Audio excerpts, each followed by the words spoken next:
bajod az egész világgal, he? Nézd, nem nekem van bajom, világos, hanem az egész világnak van baja velem. Az emberek meglátnak és egyből, segítség, futás, egy nagy buta csúf ogre. Megítélnek, pedig nem is ismernek. Ezért jobb nekem egyedül. Ahogyan nézem, fura ködös lett az ég is. Úgy érzem, szótlan csend vagyok. Ki némaságot fogadott, az örül ennek mégis, hogy minden percben meghalok. Boldogtalan vagyok, pedig boldog lennék én is, de már a szívem megfagyott. Hogyan lehet fiatalon szomorúan élni, mert már mindenki elhagyott, elhagyott.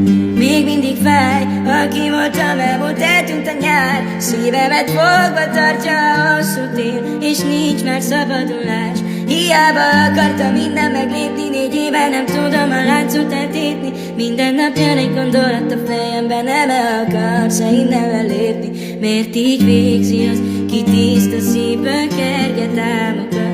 Felidézni azt, mit nem lehet és furcsa választat. Azt, hogy mindig gondolja arra, aki téged nem szeret. Mert te megtettél már mindent, de az neki nem kellett. Visszazuhanok újra a múltban, látom benned önmagam.